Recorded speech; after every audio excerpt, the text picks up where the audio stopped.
Mitchell did too. I should have came. No. I think, oh, we got a viewer. Just wait a little bit longer. Yep. Yeah, right. Uncle Bill. What's up, Uncle Bill? It's on that page that I shared it, Mom. I think. We're gonna run pickle harvester up and down. I'm gonna run this one a little bit and go through how it works and then run it. You can run that one too.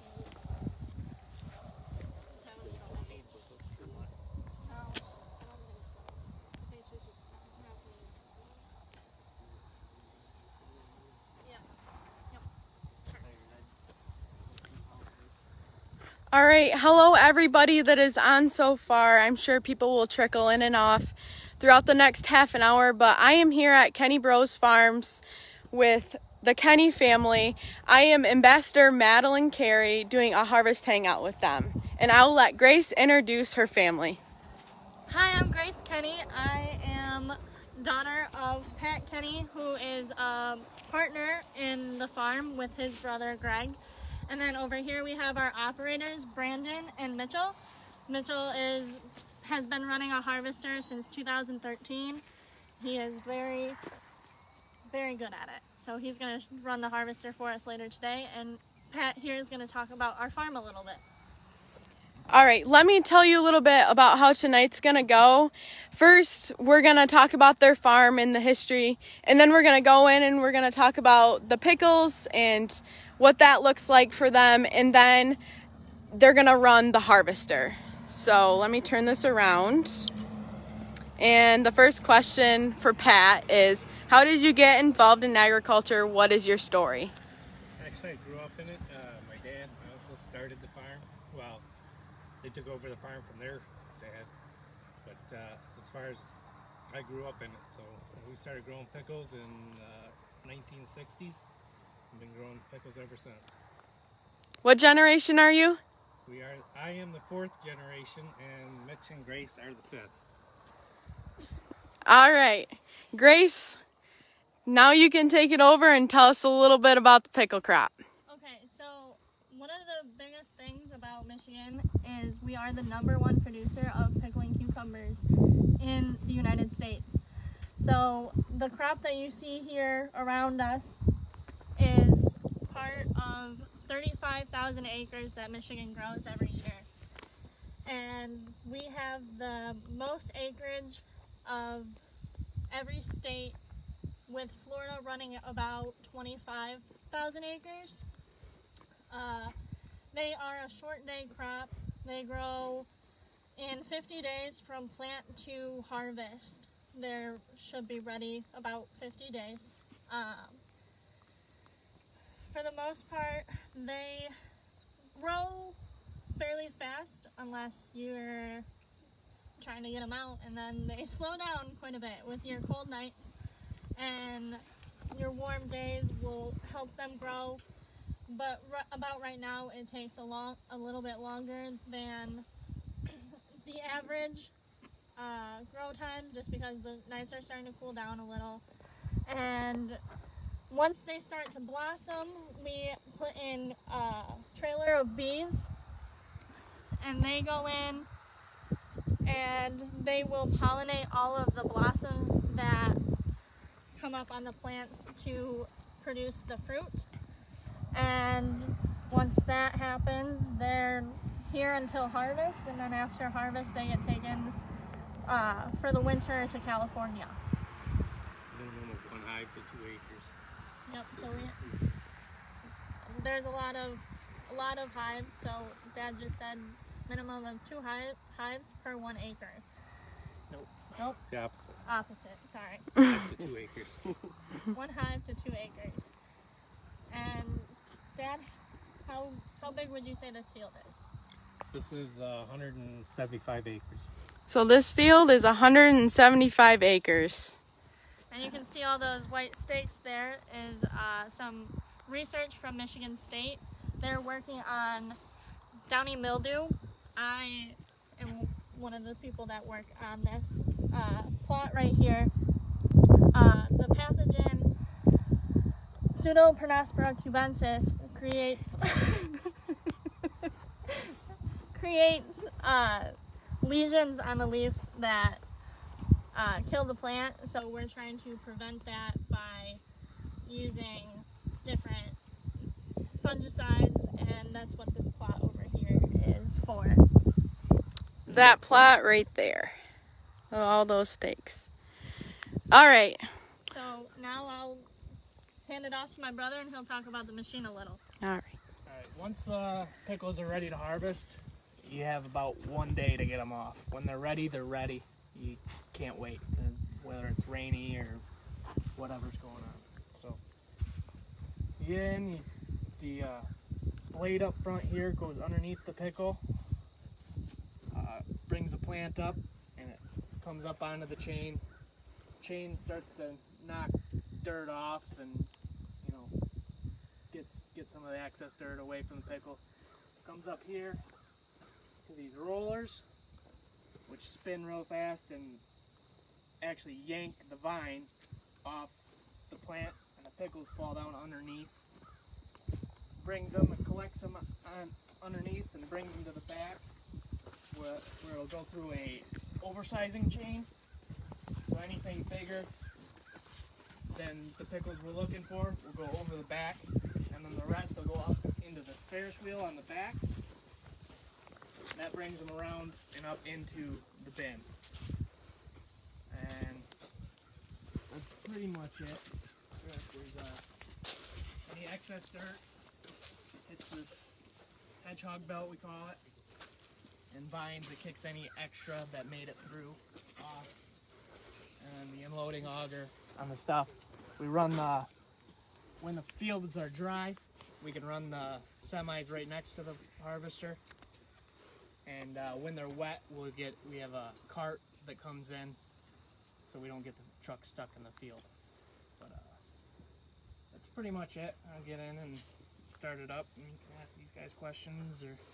Okay, I do have a question off of that. You said you only have like 1 day to harvest. How do you know when they're ready to harvest?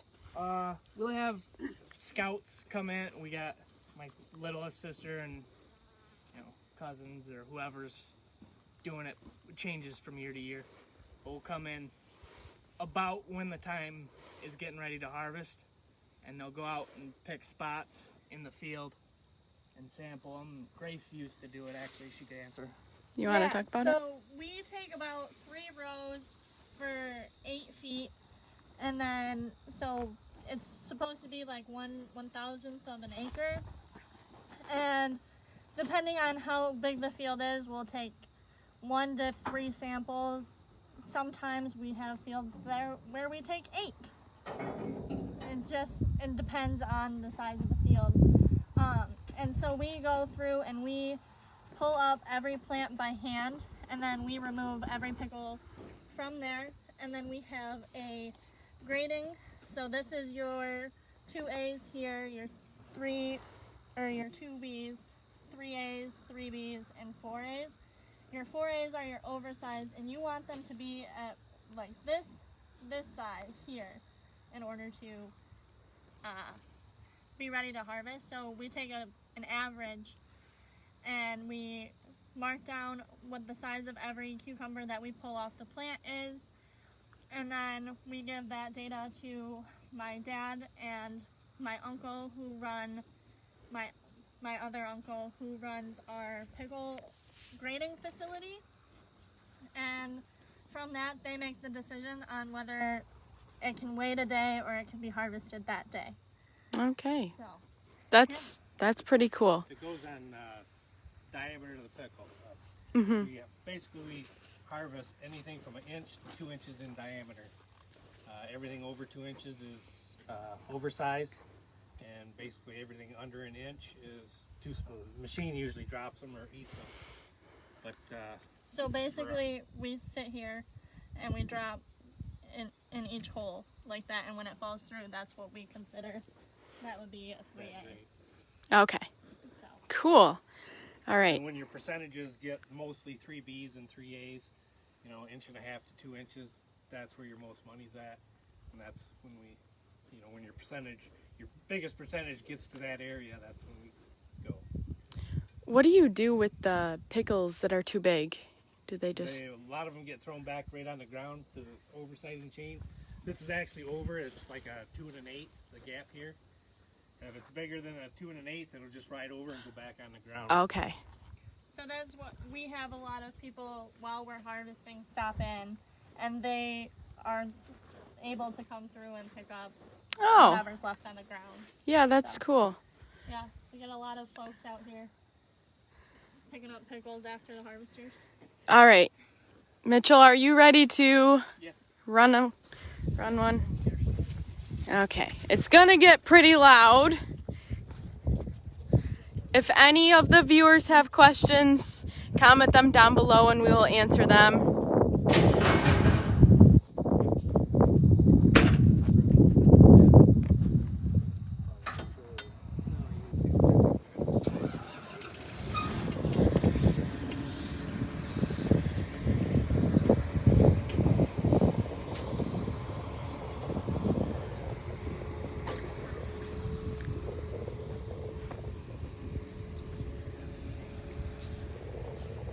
Where is he going?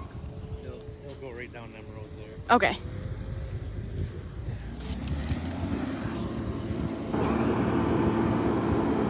Then Brandon's going to start up that harvester as well. Okay.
See the pickles coming out. A few.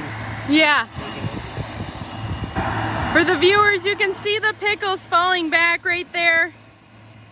It's kind of getting farther away now.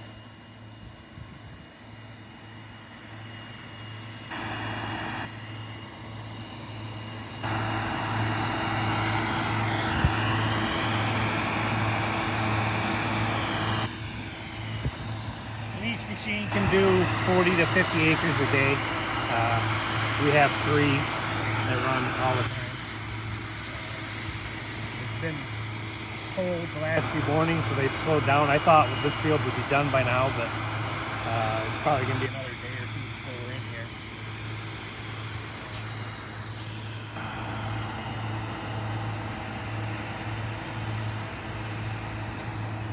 Oh, we have one question. Where are you from in Michigan? We are from the Saginaw area. We are based in Hangout, Michigan. But are we in Merrill right now? We're in Merrill right now. So we're in Merrill, Michigan. This field is in Merrill, Michigan.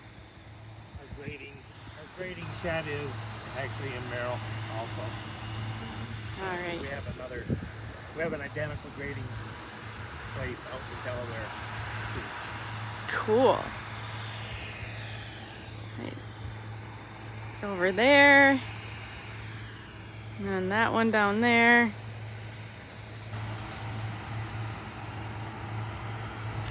That's pretty cool. When do you think you'll be harvesting this field? They're not bad right here. This area of the field right here, they're not too bad. But once you get down in the low spot there, they fall off in size. Okay. So the majority of the field is too small. They're probably going to be probably 2 days yet. Is what I'm thinking. But we come in here every morning and we'll sample just to see what it's like, and then make the call back. One more question, Grace. I think you can answer this one.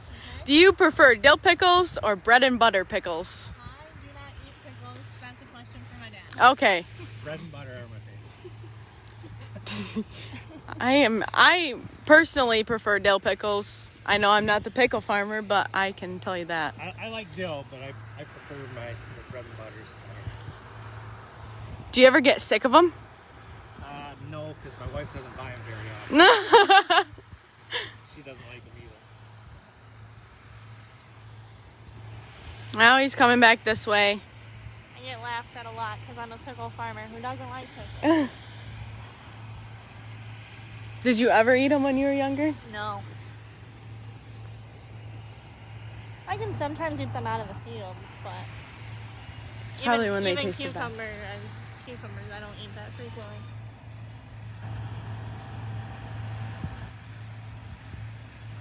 If only the phone quality was as good as it is as I can see it, because it's pretty cool.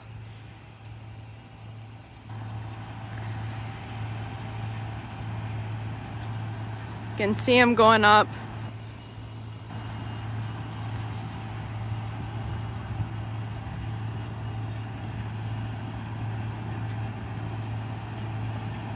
All right, we have another question. All right. Once the pickles are harvested, where do they go? We have a grading shed up, just west of here. Grades it into 14 different sizes, and then depending on the size and the producer, they ship it. We basically ship anywhere. We've shipped to Canada, New York, Carolinas, Wisconsin, pretty much everywhere. That's awesome. We mainly sell to Hosbex in Saginaw, Mount Olive in North Carolina, and Bayview, which is food, like, they make the pickles and then they sell them to, like, restaurants and stuff. Okay. So, it's more restaurant that we sell. Okay, I do have another question, Okay. which you kind of answered. Do your pickles get sold in grocery stores or go to restaurants? So they go to processing. So instead, this would be considered a fresh market pickle if we were to sell it as is right now. A pickling cucumber, a fresh market pickling cucumber. So all of our pickles actually go to processing, and that means that they are then jarred and sold to either, we do have pickles that go to Vlasic from Delaware, and then from here they go to Mount Olive, or they go for restaurants. So they all get processed. Cool. I have another question. Okay. How long do you store a pickle? They can be stored in our tanks for 2 years. Oh, So wow. After they go into our brining tanks, they need 21 days to ferment, and then they can be stored in those tanks for up to 2 years. Wow. Normally they don't last that long. Usually they're gone within the year, but if need be, they can go for 2 years. In what cases would you keep them for 2 years? While the Right now. current case, because of COVID, restaurants aren't selling as many burgers and Okay. pickles on them, so there's an overabundance of pickles in the tanks. Yeah. Like what happened this year is all of our acres got cut because there's not a high demand for pickles anymore. So Yeah, that leads into my next question I was going to ask. Have you been affected by COVID-19? I mean, you answered it kind of, but are there any other effects? Yeah, just minor stuff, but the big one is the acres being cut. You can't, like our grading shed, I think they've lost probably 3/4 of our acreage due to the COVID. Wow. It was, 3/4 of our acres were cut. We've had to get rid of, we used to have several growers that grew for us, and then we grade and clean their pickles and ship them. And basically we're just down to a couple now, us and a couple more. That's it. And we used to have like 7 or 8. Do you think that will change in the next few years? So, Yeah. I think it'll take a while to come back, but yeah. Yeah, probably. What does your daily life look like? I know you do other crops, but you can tell us about those a little bit, or... Well, our daily life, we're either working on the equipment if we're not driving it. That's basically it. We're maintaining the equipment. Like today I was working on combines, getting them ready for corn and soybeans. And my brother, who owns the farm with me, he's tiling a field. So there's always stuff to do. We're always behind, it seems like. Yeah. So there's always stuff to do. All right. What's another question? Grace, Okay. how do you know you are growing a quality crop? So when you break them open, you can see here that there are no holes. Normally, if they were stressed throughout the season, there would be some holes in the crop that you could see very clearly, or if you slice it down the center, there would be spots where there are no seeds growing. So our quality control is basically, as long as they are a straight pickle, or we have stuff like this, which is our crooks, and then we also have a kind called a nub, where it's smaller at one end and larger at the other. So these are the pickles that will get sent to relish. They will get cut up into small pieces, so you can't really tell that the quality of the product is not as great. Here Mitchell brought us a nub where it's smaller at this end and large at that end. So when the pickles get stressed by weather, there's not enough rain, even the downy mildew can cause the crooks and the nubs. So when that hits, those are your not quality products, but you can still sell them for relish. Okay. Also, the heat will cause it too, because the bees won't pollinate. We need to, I think the bee has to hit each flower, 4 to 7 times to pollinate it and get a good pickle. So these little flowers right here is what the bee will come and pollinate. And they have to be hit by a bee, like I said, 4 to 7 times to get a full pollination, to get a nice pickle. Like you can see here, a pickle starting. That's fruit before it actually grows to become this. So, Wow. yeah. So the flower will then fall off the bottom here after they're done being pollinated. Cool. I do have another question from a viewer. Okay. From seed to harvest, how long does it take? The crop is about 50 days, give or take a few. We've been as low as maybe 43 days and as much as 60 days. But the average is right around 50 to 52 days. Do you know where you're at right now for this field? This field was planted July 27th. July 27th. And they will be harvesting this week sometime, right? In the next 2 days. Probably Yeah. Okay. Any more questions from the viewers? We are going to be wrapping it up in 4 minutes. I have a few more questions that I can ask, but if any of you ask one, they can answer it.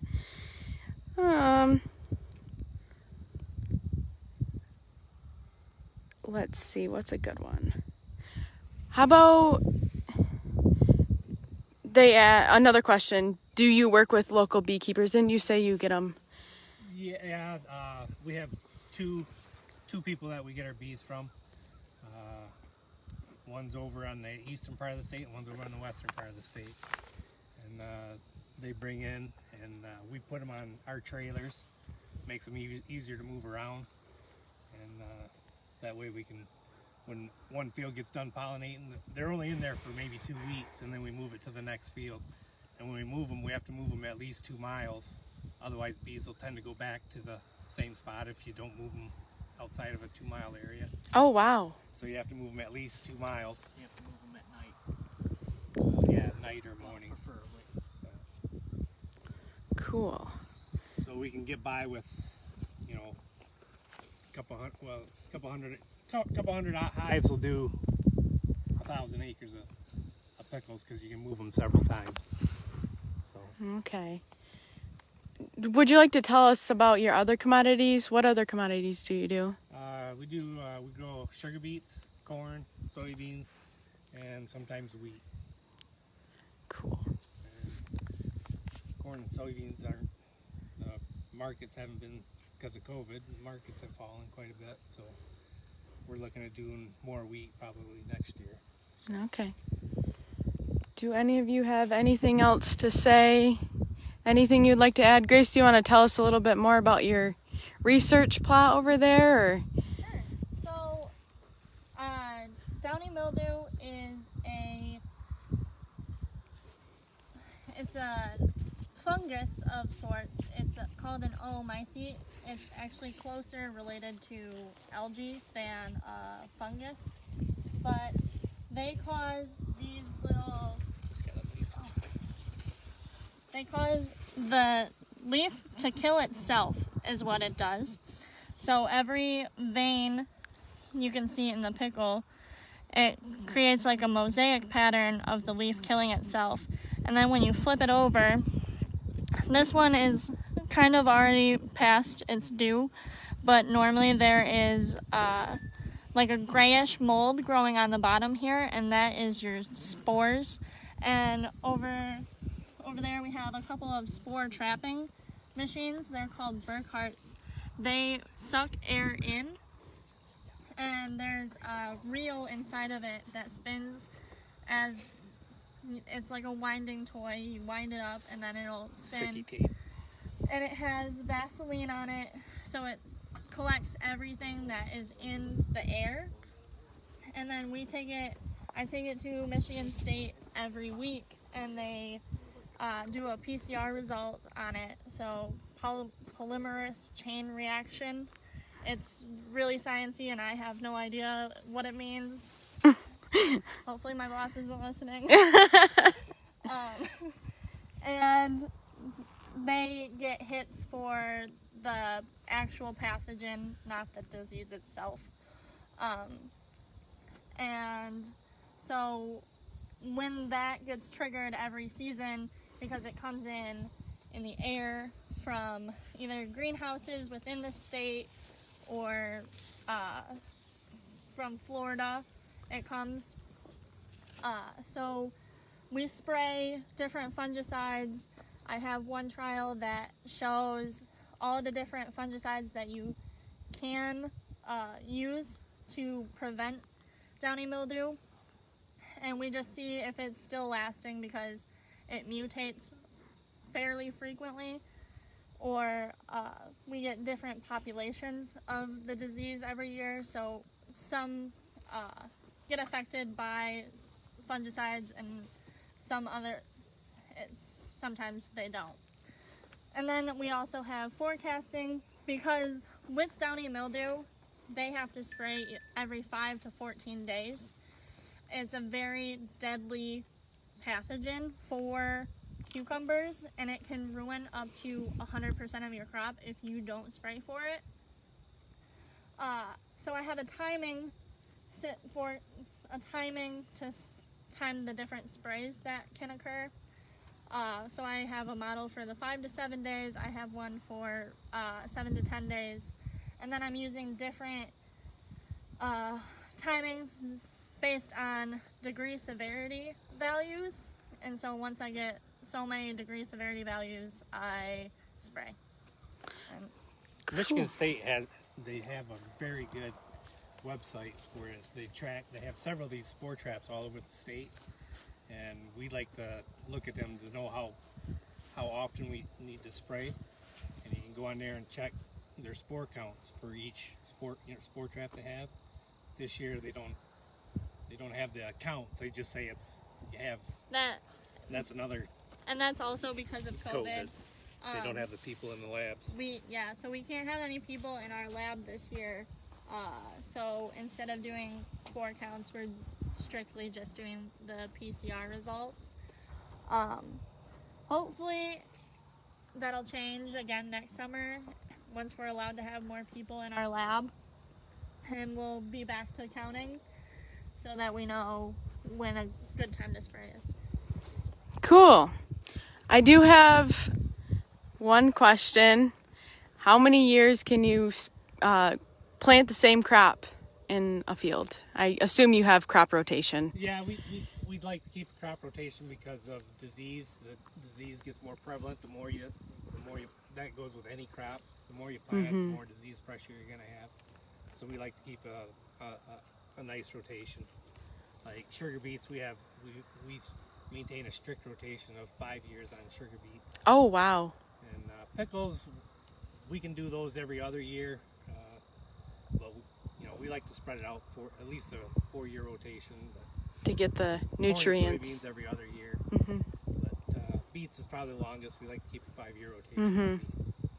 Cool. Okay, we are at the end of our time. I would like to thank all the viewers for coming on here and joining me tonight. And we can have everybody say goodbye. Bye. Bye. Bye.